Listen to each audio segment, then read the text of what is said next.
base de hoy día va a estar en Colosenses 3, del 1 al 4.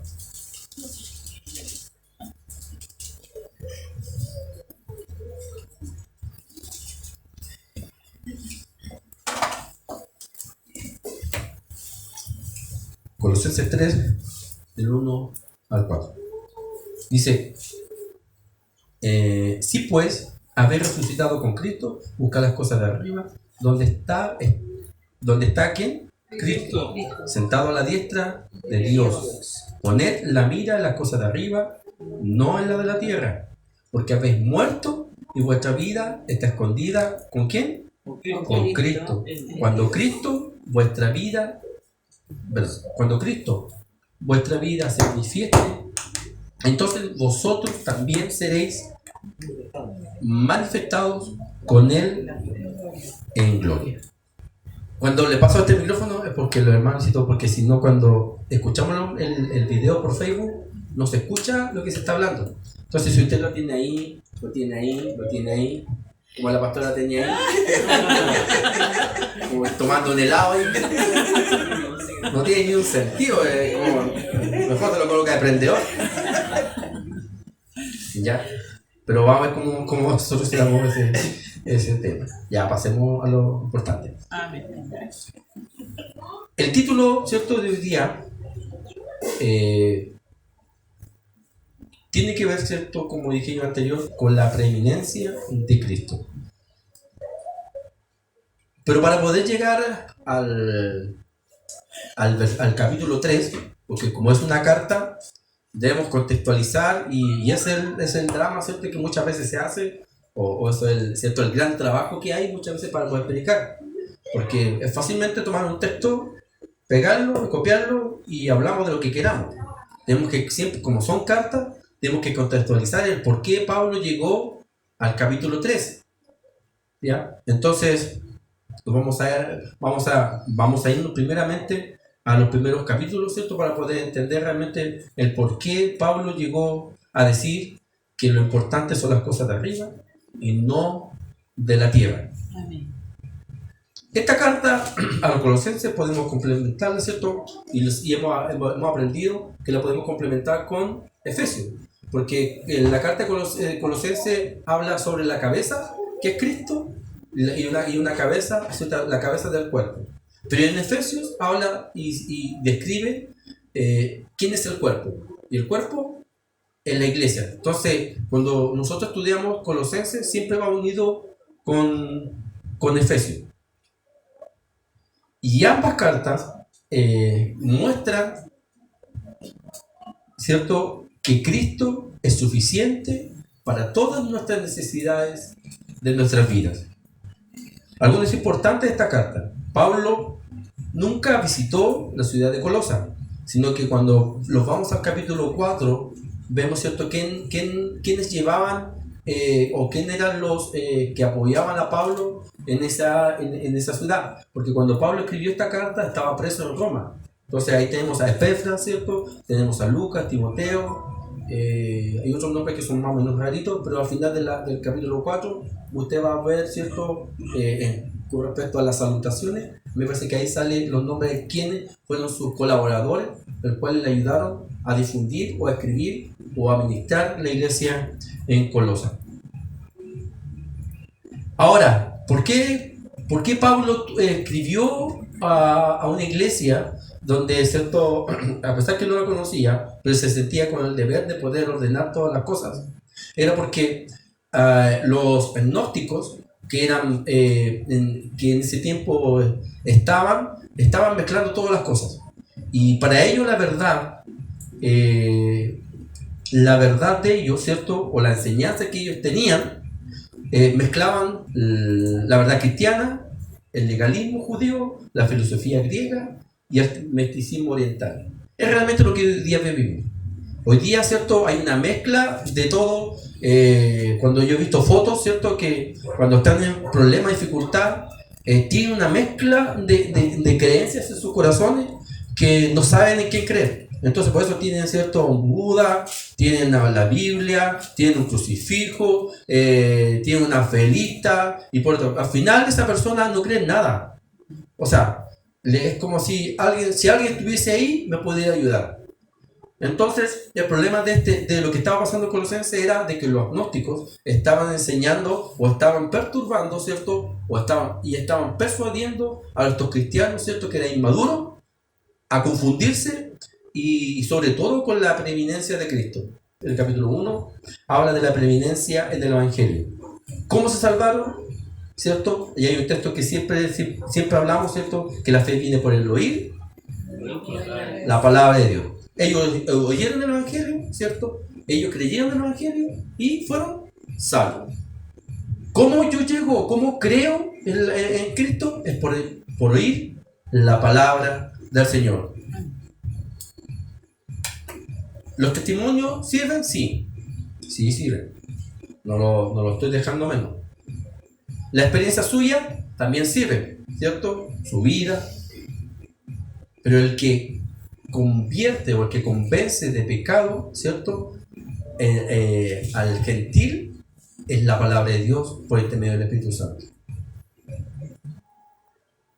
Yo puedo aquí relatarle mi vida, mi testimonio, y a una persona que no es que inconversa va a decir, oh, ¿verdad? Pues se puede emocionar, oh, ¿verdad?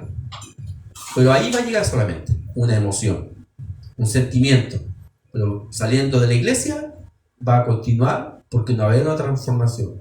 Lo único que puede transformar la vida en el corazón es la palabra de Dios. Entonces, ¿cómo tengo fe? ¿Cierto? ¿O cómo tengo, cierto, fe en Cristo Jesús? Mediante, ¿cierto?, la palabra, el oír la palabra de Dios. Ellos oyeron el Evangelio, creyeron y se salvaron. ¿Y cuáles son las evidencias que hemos hablado bastante en estos cultos de una persona que es salvada, ¿cierto? Que tiene fe, que tiene esperanza y que tiene amor. Fe en Jesucristo, esperanza en Jesucristo y amor en Jesucristo. Leamos Colosenses 1, del 4 al 6. Colosenses 1, del 4 al 6. Habiendo oído de vuestra fe en Cristo Jesús y del amor que tenéis todos los santos, a causa de la esperanza que os está guardada en los cielos, de la cual ya habéis oído por la palabra verdadera del Evangelio, que ha llegado hasta vosotros, así como todo el mundo, y lleva fruto y crece también en vosotros, desde el día que oísteis y conocisteis la gracia de Dios en verdad. Entonces, el primer punto que vimos, ¿cierto?, que habla el capítulo 1, habla sobre la preeminencia de Cristo, ¿cierto?, en el Evangelio. Entonces, no es lo que yo pueda decir, o mi filosofía, o mi misticismo, o lo que yo creo, va a ver, la gente va a creer, sino que la preeminencia de Cristo está en el Evangelio, mediante el Evangelio de Jesucristo.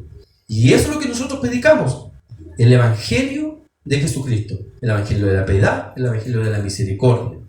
Que cuesta, sí, cuesta mucho incluso practicar este Evangelio, porque requiere mucha demanda de poder sacar cosas que la carne que la carne en sí se siente cómoda.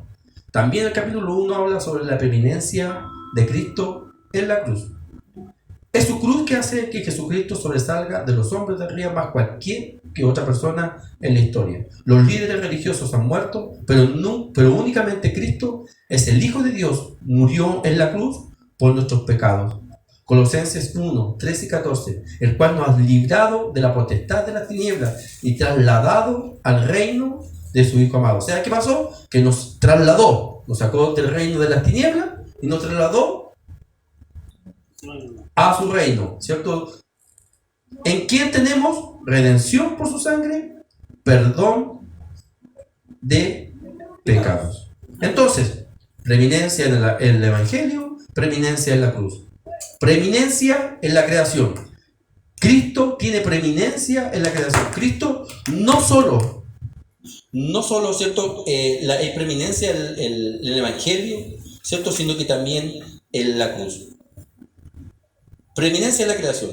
Cuando hablamos de creación, no hablamos de que Cristo fue creado. Eso lo hablamos, ¿cierto?, en el Semana Santa. Amén. Jesucristo no fue creado. Cristo es un ser divino, no es una persona, es un ser, ¿cierto? Y su divinidad tiene que ver, ¿cierto?, con su personalidad y a lo que vino, ¿cierto? Y el cual estaba desde el inicio de la creación del mundo. El término primogénito aquí no se refiere al tiempo como si Cristo fuera lo que Dios creó en primer lugar, sino una posición.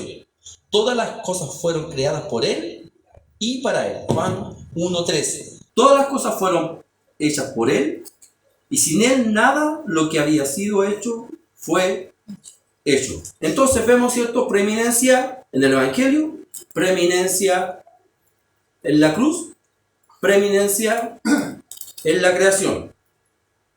Cuarto punto, preeminencia en la iglesia. La iglesia es su cuerpo y Él es la cabeza. No el pastor, no el líder, sino que Cristo es la cabeza de la iglesia. La iglesia es la nueva creación y Él es el principio, o sea, que da origen a esta nueva creación que se llama como iglesia. Por eso es que cuando Cristo murió en aquella cruz, ¿qué es lo que empezó? Empezó a surgir lo que se llama la iglesia. Por eso los judíos no entendían este concepto. Por eso los judíos al principio decían, pero ya, bueno, para que sea cristiano, tiene que circuncidarse, tiene que bautizarse, y ahí recién va a ser cristiano. Y eso es judaísmo. Cristianismo tiene que ver con seguidor de Cristo, con la iglesia. Somos salvos por gracia, no por nuestras obras, como era al principio, por medio de la ley. Entonces, su resurrección le da el título del trono de preeminencia porque es el primogénito entre todos los muertos, es decir, el primero que resucitó de entre los muertos para nunca morir otra vez. Amén. Como mencioné anteriormente, los detalles de este cuerpo se dan en Efesios. Su cruz no solo reconcilió a los judíos y gentiles, también hizo posible la reconciliación de todas las cosas en el universo. ¿Por qué era necesario de que esto comenzara así, Pablo? Porque los gnósticos, para ellos era Dios, nada más. O sea, había un solo Dios. Y incluso esto también le cuesta a muchos cristianos poder entender en qué se refiere a la Trinidad. Porque la Trinidad no sale la palabra como Trinidad. ¿Por qué? Porque nosotros como humanos o como sabiduría humana tendemos a personificar el ser divino. Entonces, los gnósticos estaban diciendo de que la creación fue creada por emanaciones que tienen que ver con gas, con energía. Entonces Pablo lo que tenía que empezar primero a decir, Cristo no era una emanación. Lo primero, Cristo es parte de este ser divino de Dios Padre. Y que este Cristo es el primogénito, es la preeminencia de la creación, del Evangelio, de la iglesia, el cual se está formando. Ese es nuestro primer piso. Si para usted Cristo no es la preeminencia, estamos hablando de otro Evangelio. Y es por eso que Pablo estaba insistiendo en el primer capítulo estas bases que son fundamentales. Si Cristo para usted no es suficiente, entonces estamos hablando otro tipo de evangelio. Porque el judaísmo tiene que ver con el esfuerzo físico. Tiene que ver con que yo debo hacer las cosas. ¿Por qué? Porque estaba insertado la ley. Y si usted no hacía algo, la ley lo condenaba. Pero la gracia es totalmente diferente. Porque la gracia es lo que recibimos, no mereciendo lo que recibimos. Entonces, poder hacerle entender a los hermanos de Colosa este tema también era difícil. Entonces, partió con algo tan simple. El evangelio que yo predico, Jesucristo es preeminente. Todo lo que usted ve en la creación, Jesucristo lo hizo por Él y para Él. La cruz, que ustedes saben que donde murió en aquella cruz, Cristo es preeminente, es soberano. ¿Por qué? Porque por intermedio de esa cruz sacrificó su vida, ¿cierto? Y hoy día está sentado a la diestra del Padre, como decían, hablamos en el texto base. Y lo que hoy día están viviendo ustedes como iglesia no es el líder, no es el maestro, no es el profeta que estaba en esos tiempos el que es cabeza de lo que estaba sucediendo acá en la iglesia, sino que es Cristo. Cristo es la cabeza de la iglesia. Y su cuerpo somos nosotros. Jesucristo, su resurrección, ¿cierto?, le dio el título a él como preeminente, como primogénito, ¿cierto?, entre todos los muertos. O sea, la resurrección de Jesucristo es la primera resurrección de todo lo que va a pasar hacia adelante. Cuando yo acepté al Señor, ¿cierto?, yo soy resucitado por intermedio de Jesucristo. Eso es lo que quiere decir, que Él fue el primero. El primero, la preeminencia en la iglesia. Que esta cruz no solamente reconcilió a los judíos, a los gentiles, sino que también toda la creación. Cuando leemos en Apocalipsis, vemos que cuando Cristo venga y haya un cielo nuevo y una tierra nueva, ¿cierto?, todo va a ser regenerado, todo va a ser glorificado. Él es el primogénito de la creación, Colosenses 1:15. Él es la imagen del Dios viviente, el primogénito de toda la creación, Colosenses 1:18. Él es el primogénito de los muertos y Él es la cabeza del cuerpo que es la iglesia. Él es el principio, el primogénito entre todos los muertos, para que en todo tenga la preeminencia. Esto indica que su prioridad, su soberanía y lo que es superior, ¿cierto?, sobre todas las cosas. Entonces, Pablo comenzó a decir, bien, los gnósticos están diciendo estas cosas, pero yo le estoy fundamentando que su fundamento es Cristo. Que en todo lo que usted ve, todo lo que usted hace, ¿cierto?, Cristo es la cabeza de todo lo que sucede. Usted no sería salvo si no por Cristo. Usted no existiría si no fuera por Cristo. Usted no viviría si no por Cristo. Todo lo que tiene, por cuanto tiene o deja de tener, es por Cristo. Así comienza la carta en Colosenses, poniendo los puntos sobre la I. ¿Quieren hablar del Evangelio de la Gracia? Bien. Pero lo primero que tienen que poner por sobre todas las cosas es Cristo. En la iglesia, la cruz, el Evangelio, la creación y todo lo que nosotros vemos. En el capítulo segundo, ¿cierto? El primer capítulo habló de doctrina, Pablo. En el capítulo segundo, ¿cierto?, habla sobre los peligros que existían el escuchar a estos gnósticos o escuchar a estas personas que estaban mezclando lo que es la fe cristiana con las otras religiones. Por eso que yo no creo, o sea, igual uno tiene amor, pero yo no creo en las uniones de las religiones que muchas veces se hacen en la televisión. No me acuerdo cómo se llama esa cosa. ¿Ecuménico? Esa cosa. Donde están todas las religiones juntas. Eso es una mentira del porte de un buque. No existe. No existe. Porque el Dios que yo adoro no es el mismo Dios de que ellos están hablando. Yo debo poner, Pablo dice, bien, si usted quiere ser cristiano, tienes que poner a Cristo, primogénito, por sobre todas las cosas. Si otra religión no hace lo que tú estás pensando, es porque no es lo que tú crees, no es lo que Cristo predicó cuando estuvo aquí en la tierra y lo que se habla referente a esa cruz. En el capítulo 2 vemos, ¿cierto?, que Pablo ahora habla, ¿cierto?, referente a la falsa enseñanza. Por lo mismo debemos defender y hacer apología de la preeminencia de Cristo. Pablo habló lo que es la preeminencia, ahora va al segundo punto, cómo yo debo atacar o cómo yo debo advertir este peligro. La respuesta está en el capítulo 2 y nos entrega 3 herramientas que debemos a considerar. La primera herramienta, para advertir el peligro, cuidarse de la filosofía hueca. Filosofías humanas. Estas filosofías humanas son atractivas, siempre son atractivas. ¿Por qué? Porque siempre van a exaltar el intelecto del hombre y nunca van a contrarrestar lo que es el hombre en realidad. Y eso sucede también en la alabanza. Cuando nos emocionamos más, cuando ¿cierto?, una canción o una alabanza nos sentimos identificados. ¿Cierto? Amén. Cuando usted está en problema, la alabanza a usted le dice, estás bien, esfuérzate, vamos, sigue adelante. Usted se anima, ¿o no? Le llega al corazón. ¿Pero por qué? Porque está reconociendo de que usted no ha cesado de caminar y está viendo si realmente yo me he esforzado y tengo esfuerzo, y eso Dios lo reconoce. Siendo que la alabanza es todo lo contrario. La alabanza de Jesucristo tiene que ser de que si yo he caminado o tengo la fuerza, no porque yo puedo llegar, sino porque Cristo me la da. Amén.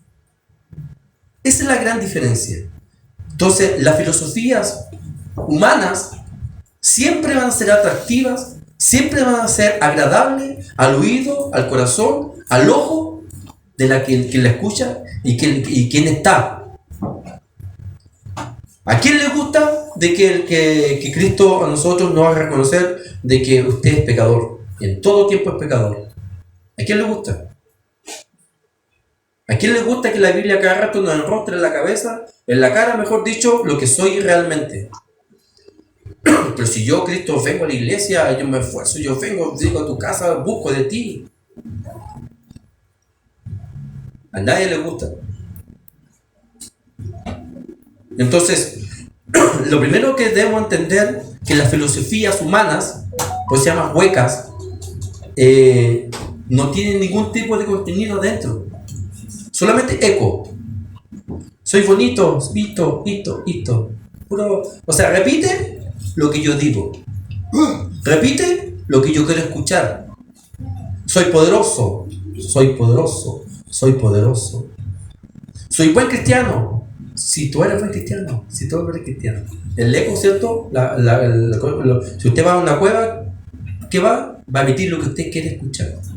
Y eso pasa con las filosofías humanas. Entonces, el gran peligro que nos advierte Pablo, lo primero, que alardean de la sabiduría e inteligencia, y a menudo los cristianos inmaduros se dejan seducir por estas palabras persuasivas. Así es también, y aquí quise colocar también al Estado, la gente que está escuchando, el Estado de cada país busca cada vez más alejar a los jóvenes, adolescentes, niños de las escrituras y los seducen con filosofías humanas que niegan a Jesucristo y niegan a las escrituras. Amén. Hay una organización que se llama la ONU, que es totalmente diabólica en los programas de Jesucristo. Así es. Nosotros no estamos para defender organizaciones terrenales. Nosotros estamos para hacer apología lo que Cristo dijo aquí en la tierra. Y lo que Cristo dice es cierto que yo debo defender la palabra del Señor. No me voy a poner a pelear con ellos y a gritarle, insultarlo a la puerta. No tengo necesidad. Pero sí tengo que usar los medios que yo uso, ¿cierto? Que en el púlpito, sobre todo, de que lo que buscan en los colegios es alejar a Jesucristo, alejar la Escritura. Y es por eso de que la maldad cada vez aumenta en nuestro país, en la ciudad y en el mundo. Porque cada vez se alejan más de lo que Cristo dice realmente. Así es, Señor. ¿Y por qué se alejan? Porque lo que requiere, lo que dice la Biblia, que yo debo estar en amor, que yo debo estar, ¿cierto? En piedad. Y lo que más se usa hoy día, ¿cierto? En la rebeldía, es ¿cierto? El creer o hacer pensar, ¿cierto? De que yo soy más sabio o más inteligente de un ser supremo. Ahora bien, tenemos la enfermedad y cómo se produce. Ahora veremos lo que Pablo nos dice por el intermedio de las Escrituras para poder vencer a estas, ¿cierto? Filosofías humanas. Primero, andar con Cristo. Así como somos salvos por la fe, debemos andar por la fe. Así como somos salvos por la palabra, debemos andar de acuerdo a la palabra. Así como somos salvos por medio de la obra del Espíritu Santo, debemos andar en el Espíritu Santo. B. Creer en Cristo. Tener raíces fuertes en fundamentos claros, no divagos, sino claros. Claros en lo que yo soy y lo que seré cuando Cristo me venga a buscar. Hoy día yo soy salvo por la gracia, pero aún sigo siendo pecador, aún sigo siendo falto. Yo soy siervo. Y si no fuera por Cristo, sería la nada misma. Tener raíces fundamentales, claro, y eso tiene que ver con los estudios bíblicos. Tener cimientos que sean fuertes, colocados ¿sobre quién? Sobre Jesucristo. Punto 3. Hacer la prueba con Cristo. Y esto es claro. Cuando nosotros visitamos o escuchamos una predicación en YouTube, en Facebook, yo debo hacer como los hermanos de Berea. Debo probar realmente si lo que estoy escuchando tiene relación con Cristo. O sea, si la predicación que yo estoy escuchando tiene como preeminencia o como suficiente a Jesucristo, o al predicador, o al hombre. Una vez escuché una predicación de una señora, dio un texto, habló como 1 minuto sobre el texto. ¿Cómo será que ni siquiera me acuerdo del texto? Y después empezó a hablar de su vida, de lo que era, de lo que es su esfuerzo. Y al final, ¿a quién estaba exaltando esa persona? Entonces, yo debo probar y debo juzgar todo sistema o toda predicación que suene altamente religioso, preguntando, ¿le da a Cristo el lugar que le pertenece? La iglesia que yo voy o las predicaciones que yo escucho, ¿le da a Cristo el lugar que le pertenece? Porque si no le da el lugar que le pertenece a Cristo, es una filosofía humana, es una filosofía hueca. Y de eso Pablo nos advierte, que el centro de todo lo que yo escucho, de todo lo que hago, debe ser Cristo. Cristo. Jesucristo.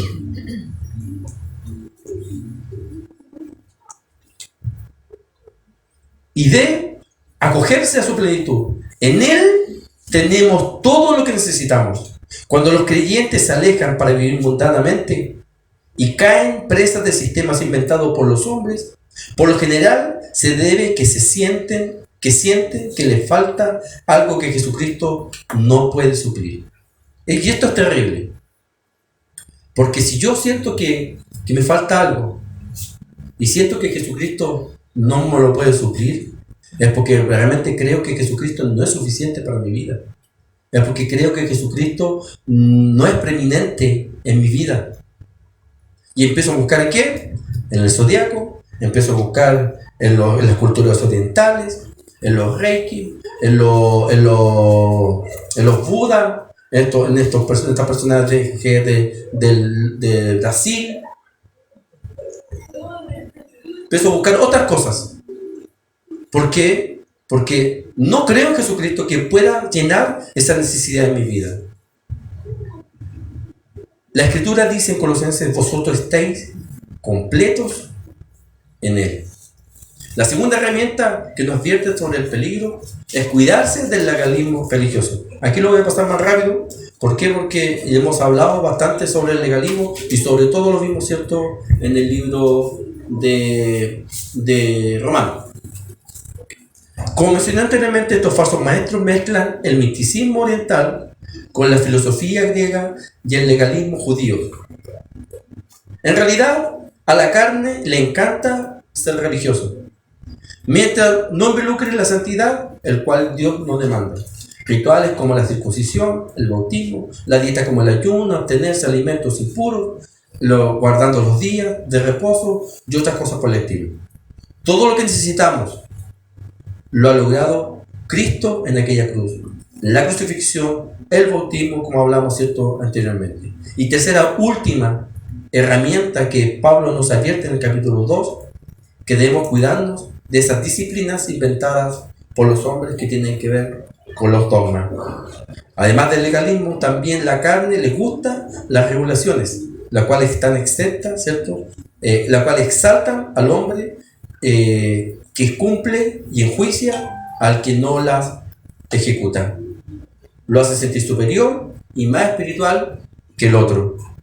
No es malo ejercer disciplina en el Espíritu de Dios, para la gloria de Dios, pero cuando hacemos, ¿cierto?, cuando se hace en la carne, para nuestra alabanza, se convierte en un pecado.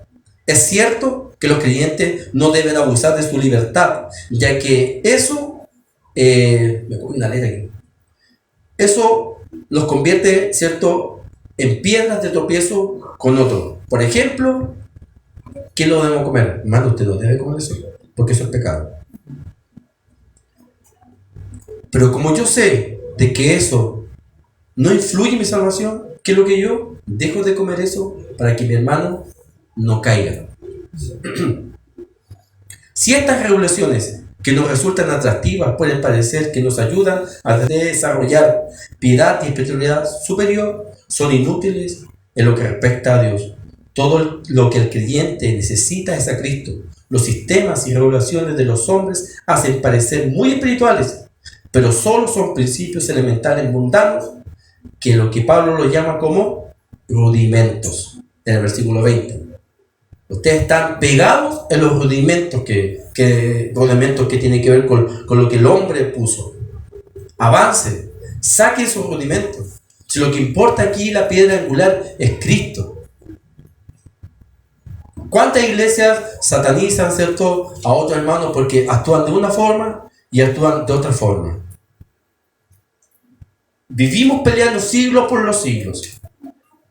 Que los pentecostales son los mejores que ellos, que los otros son mejores que ella. Puro rudimento humano, que no tiene ningún sentido. Como lo hemos aprendido en 1 Corintios, hay doctrinas que son fundamentales, principales, y hay doctrinas que son generales. Entonces, pero ante toda doctrina, siempre es cierto, debemos entender de que Cristo es preeminente, superior ante todo. Bien, llegamos al texto básico. Pablo se encontró con una iglesia, cierto, que tenía problemas de conceptos, problemas de doctrina, y que tenía que hacerles ver de que estaban equivocados y que tenían que mirar, poner los ojos en Jesucristo. Y que tenían que advertirse que estos problemas o estas dificultades se solucionaban ¿cómo? Buscando a Cristo, andando con Cristo, ¿cierto? No preocupándose del legalismo, sino que preocuparse realmente de las cosas de arriba que realmente comienzan. Y con eso, y cuando leímos, ¿cierto?, en el texto base, el capítulo 3, versículos 1 y 4, pues habéis resucitado con Cristo.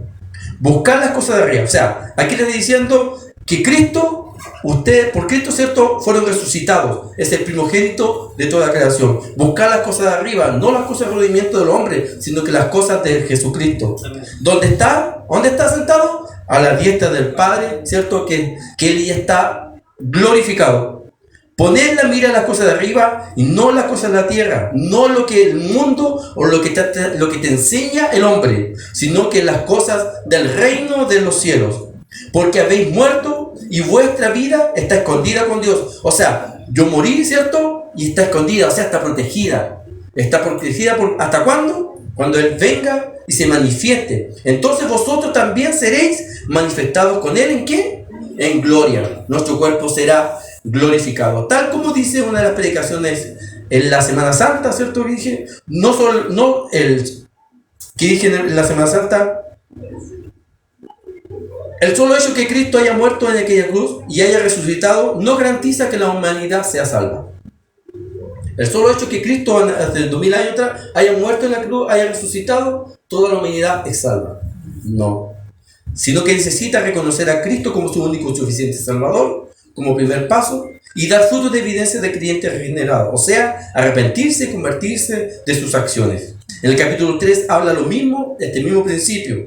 No es suficiente que sea preeminente en el Evangelio, preeminente en la cruz, preeminente en la creación, preeminente en la iglesia, sino que también debe ser preeminente en nuestras vidas.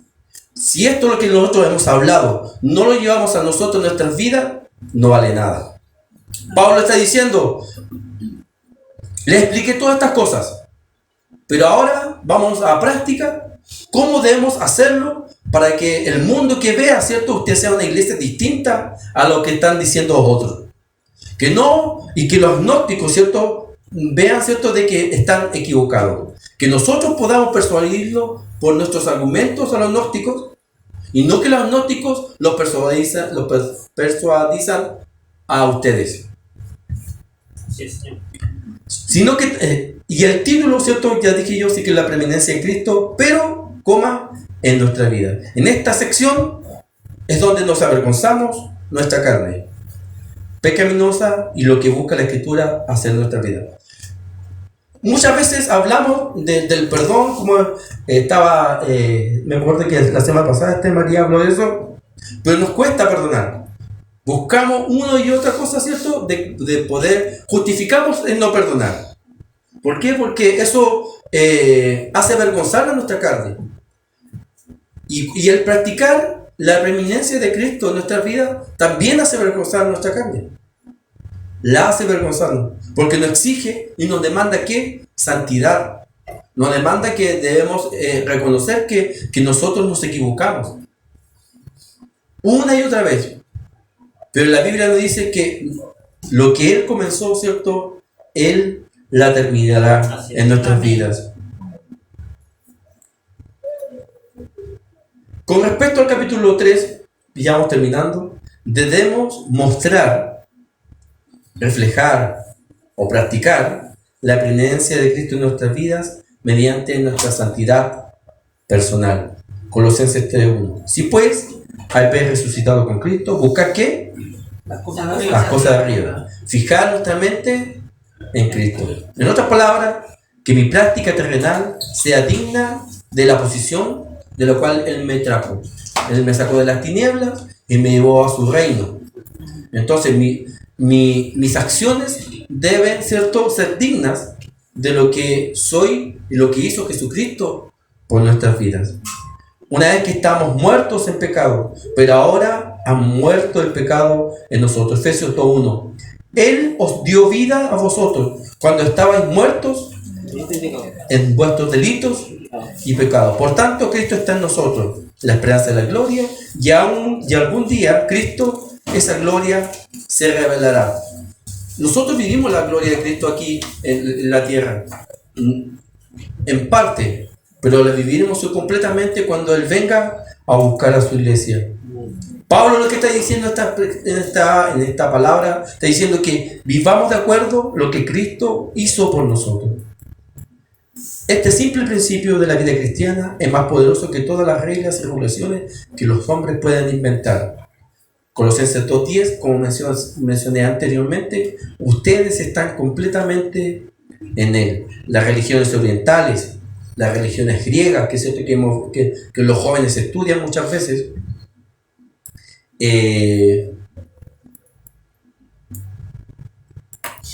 poco y nada hablan con respecto a la santidad personal.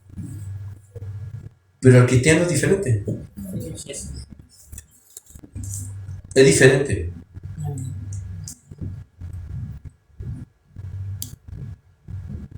Primer punto, la preeminencia o la práctica, ¿cierto?, de la preeminencia de Cristo en el compañerismo cristiano. Es donde más nosotros muchas veces nos sentimos enjuiciados. Pero hermano, usted no puede obrar así. Pero hermana, usted no puede obrar así. Y es por eso que es importante la coinonía, esencial para mostrar la preeminencia de Cristo en nosotros, que entender que nosotros somos unos en Él. Si hay diferencia entre nosotros, que es normal, porque nuestro carácter es distinto, Cristo será el árbitro, el que gobierne en nuestros corazones, impartiendo paz en medio de nosotros. Hay dificultades en nosotros, sí, pero cuando vemos que Cristo es preeminente en nuestro compañerismo acá en la iglesia, entendemos de que debo hablar con la persona que yo tengo la complicación y tengo que no interponer mi postura, sino que yo debo llevarlo ¿a qué? A la paz, poder conversar. La Escritura dice que deben hablar los dos. Si no hay concilio los dos, deben haber tres personas. Y si no, ¿cierto? Al liderazgo, y si no, al que está, ¿cierto? Dirigiendo. Pero todo esto no se puede armar como bandos. No, yo tengo la postura del hermano Carlos porque esta es la que yo creo. Y yo lo voy a defender hasta la muerte. Y esta es la postura que yo tengo del hermano Alejandro. Porque yo me abandero con él. ¿Y qué ha pasado con eso? Que la iglesia se divide. La iglesia se divide. Entendiendo de que cuando hay conflicto, que es normal, porque somos de carácter diferente, muchas veces no midimos nuestras palabras o queremos decir cosas que realmente no son las que queremos decir, pero como somos a veces muchos tan impulsivos que decimos lo que no queremos decir. Entonces, ¿dónde demostrar la preeminencia de Cristo? Es de que Cristo ve estas cosas. Cuando dice 2 o 3 congregados en mi nombre, yo estoy en medio de él. Pero no se está refiriendo a las congregaciones cuando hay oculto. Se está refiriendo cuando hay disciplina. Que en medio de la disciplina deben entender los cristianos de que Cristo está en medio y está haciendo como que Él debe ser abogado, que Él debe ser juez ante esta situación. Pero debemos partir con la premisa de que como cristianos no debe primar lo que yo creo, lo que yo pienso, sino que yo debo sacar eso de mi corazón, esa ira, ese enojo, y debo entregársela a Cristo para que esa paz pueda lograrse, pueda haber coinonía entre los hermanos. Amén. Entonces, es difícil actuar esa coinonía también.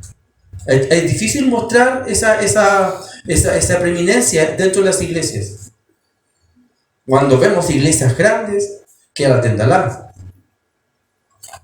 Yo me acuerdo que tenía 13 años.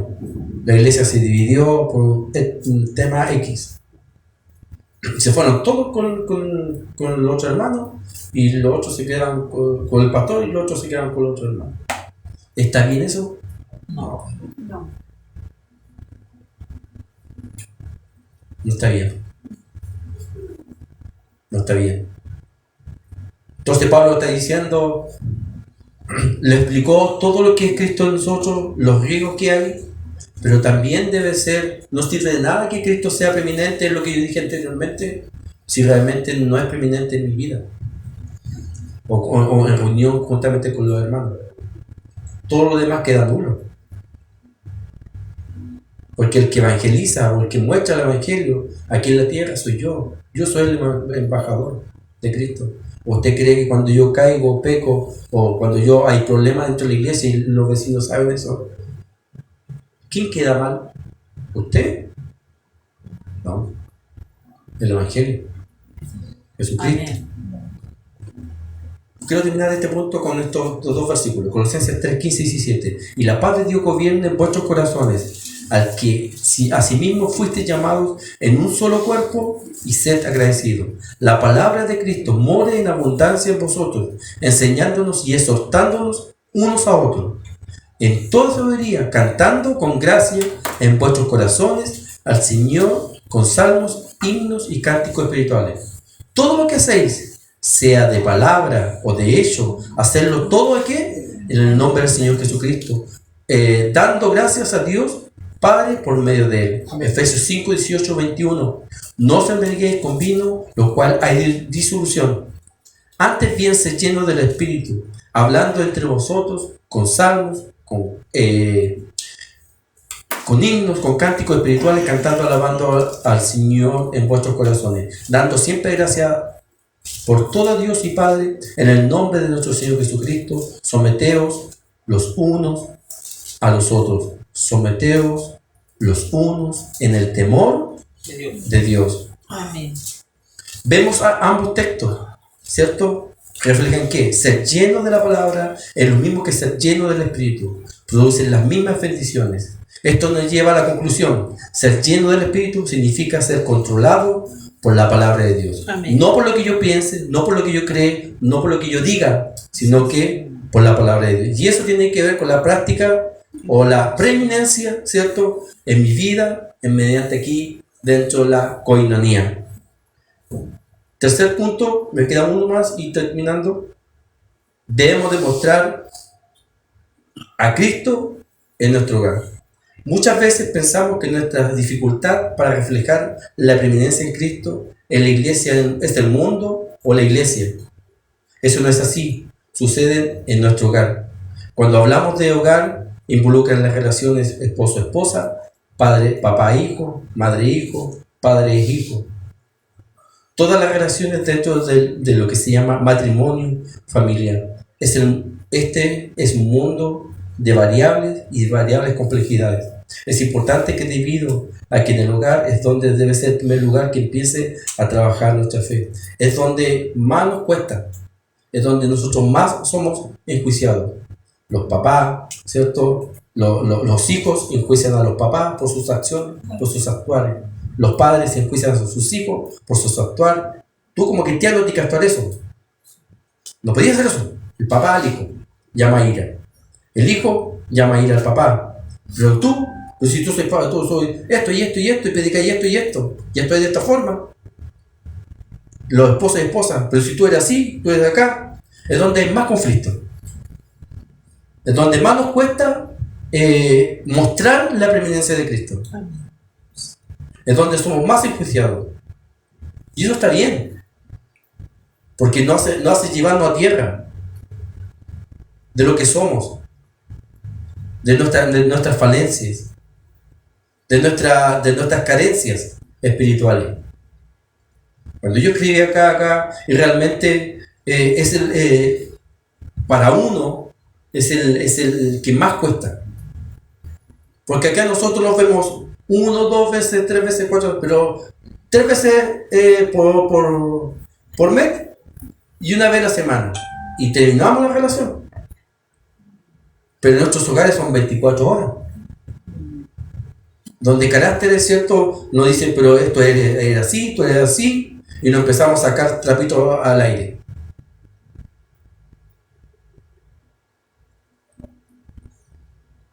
Entonces, donde la escritura dice, al hijo le dice, honra padre y madre, y los papás le dicen, no llamen a hijos, pues no llamen a ira a sus hijos. Donde dice también que y aquí me cae más, y a los varones nos cae más el tejo. Cuando escribí esta palabra, decimos, ¿cierto?, de que el hombre es la cabeza del hogar. Y que las mujeres, ¿cierto?, deben estar sometidas, ¿cierto?, en sumisión al hombre.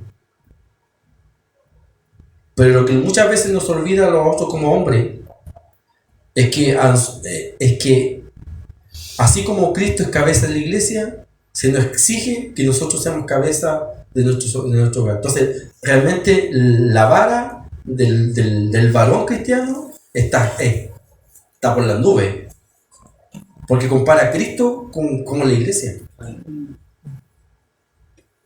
Entonces al hombre se le exige mucho más, y por eso es la responsabilidad del hombre dentro del hogar. Y nosotros ¿en qué nos escudamos los hombres? Es que soy hombre, es que soy humano, es que soy carne. Pero con esas justificaciones empezamos a evadir nuestras responsabilidades.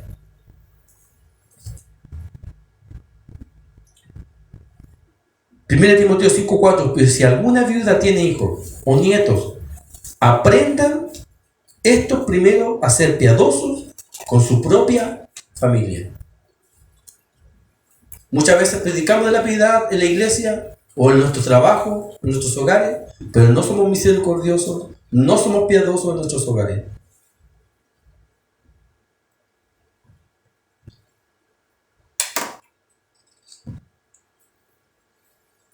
Y termina ese versículo, porque esto es bueno y agradable delante de Dios. La tarea del esposo es sumamente relevante y responsable ante Dios, ya que si logra reflejar a Cristo como cabeza del hogar, así como Cristo en la iglesia es para la iglesia su esposa, se coloque hasta orar sumisamente, ¿cierto?, y obediente por causa de él. muchas veces pensamos que la esposa debe ser sumisa por lo que yo soy, sino por lo que debe ser Cristo en nosotros. Si yo tengo preeminencia en Cristo, la esposa va a ver de que Cristo gobierna mi vida y eso la va a llevar a obediencia. Pero lo que nos sucede muchas veces es que dejamos a Cristo a nuestro lado y colocamos nuestras posiciones, nos airamos, nos enojamos. ¿Y cómo queremos que nuestras esposas sean sumisas o sean obedientes a nosotros si nosotros actuamos totalmente opuesto a lo que Cristo nos manda? ¿Cómo queremos que nuestros hijos, nuestros jóvenes, nos respeten o nos obedezcan si nosotros actuamos opuestamente a lo que Cristo dice que nosotros debemos hacer?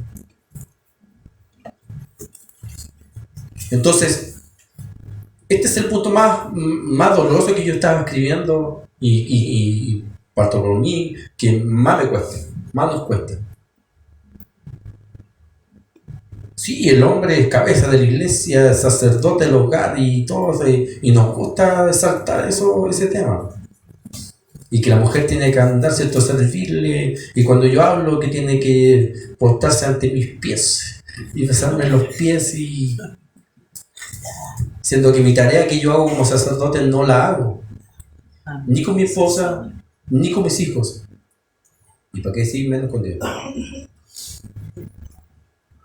Debemos mostrar la preeminencia de Cristo en el trabajo diario.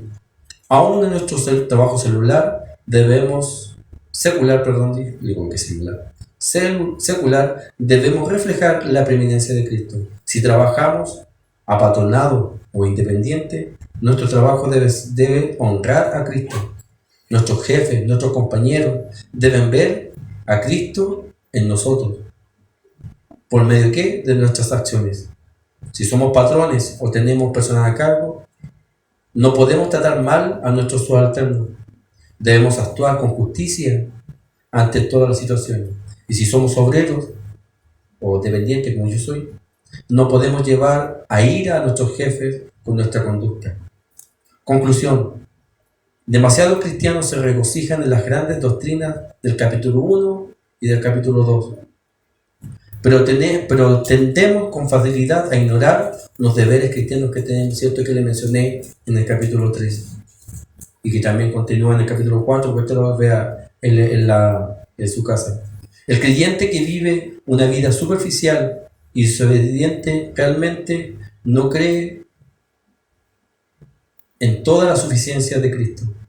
Cuando Cristo dice que Él puede cambiar todas nuestras acciones, es porque Él puede.